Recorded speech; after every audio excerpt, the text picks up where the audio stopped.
আজকে তোমাদের পড়ানো হবে West Bengal board of secondary education এর ক্লাস 8 এর মিডনাইট এক্সপ্রেস লেসন 11, যেটি লিখেছেন আলফ্রেড নয়েস। এর আগের ভিডিওয় তোমাদের পার্ট 1 বা ইউনিট 1 ইতিমধ্যে করানো হয়েছে। যদি তোমরা না দেখে থাকো তাহলে এই ভিডিওর নিচে ডেসক্রিপশন বক্সে লিংক দিয়ে দেওয়া হবে, দেখে নেবে। স্টার্ট করা যাক। There was a single dull lamp glowing. সেখানে একটি নিষ্প্রভ বা অস্পষ্ট আলো জ্বলছিল। Mortimer in the lamp light, Mortimer ল্যাম্পের কাছে সাডেনলি নোটিস, হঠাৎ সে লক্ষ্য করল, a dark and solitary figure he knew. A dark একটি অন্ধকার এবং সলিটারি ফিগার একাকী চিত্র, বা ফিগার মানে হচ্ছে মানুষও বলা যেতে পারে, একটি একাকী চিত্র, হি নিউ যেটা সে আগে থেকে জানতো। কিভাবে সে জানতো এটা? It was seen on page 50 of his book in his childhood, যেটা সে ছোটোবেলায় 50 নম্বর পাতায় দেখেছিল। দ্য ফিগার, সেই চিত্রটি, the figure faced the black mouth of a tunnel, সেই চিত্রের ফেসটি কোন দিকে ছিল? The black mouth of a tunnel, একটি কালো সুড়ঙ্গ পথের দিকে। চলো সেকেন্ড প্যারা দেখো। Mortimer instinct were aroused. Mortimer instinct মানে হচ্ছে রিয়াকশন বা প্রতিক্রিয়া, ওয়ার অ্যারাউজড মর্টিমারের প্রতিক্রিয়া সেই সময় জেগে উঠেছিল।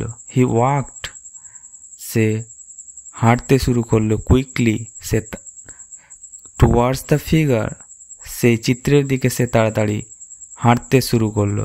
টুয়ার্ডস মানে হচ্ছে কাছাকাছি। And looked into it's face, তারপর সে দেখলো সেই ফিগারের দিকে। মর্টিমার ওয়াজ শকড, মর্টিমার হতভম্ব হয়ে গেল। শকড মানে হচ্ছে হতভম্ব হওয়া।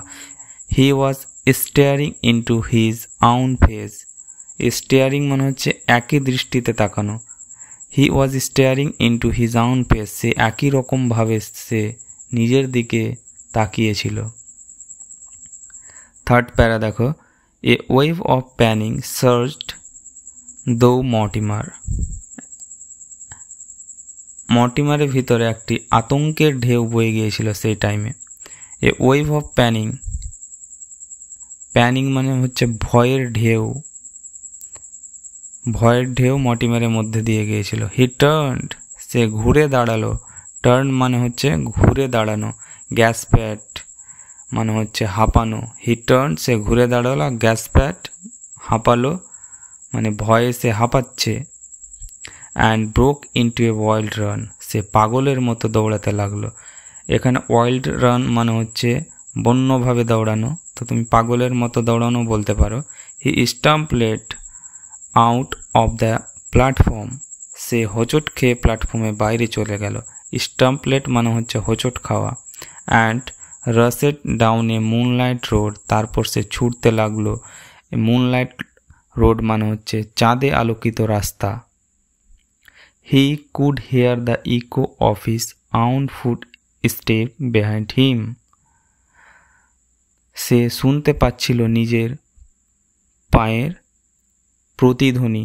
বিহাইন্ড হিম, তার পিছনে। ইকো মানে হচ্ছে প্রতিধ্বনি।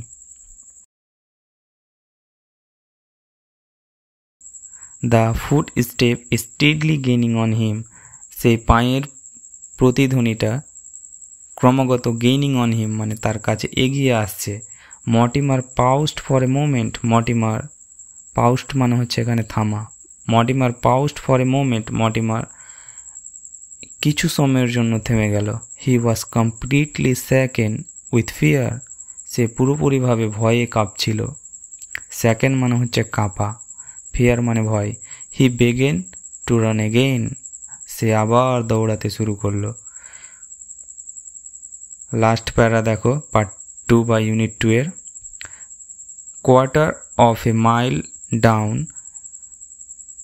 এখানে কোয়ার্টার বলতে বোঝানো হয়েছে 1 মাইলের 4 ভাগের 1 অংশকে এখানে কোয়ার্টার বলা হয়েছে।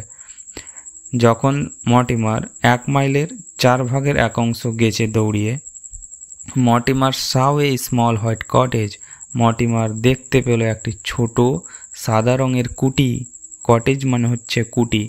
সিকিং ডেসপারেট শেল্টার, আশ্রয় নেওয়ার জন্য সে হতাশা হয়ে Mortimer pounded on the wooden door, Mortimer ধাক্কা দিল বা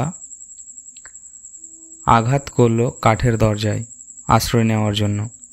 হি heard heavy foot step coming down creaking stair, he heard heavy foot step coming down the creaking stair, সে শুনতে পেল ক্যাচ করা সিঁড়ি দিয়ে নামা একটি পায়ের প্রতিধ্বনি।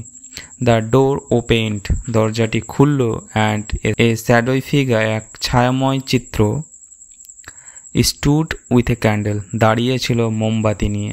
দে এক্সচেঞ্জ নো ওয়ার্ডস, তাদের সঙ্গে কোনো কথার বিনিয়োগ হয়নি। The shadowy figure beckoned him inside, the shadowy figure ইশারায় ভিতরে ডাকলো।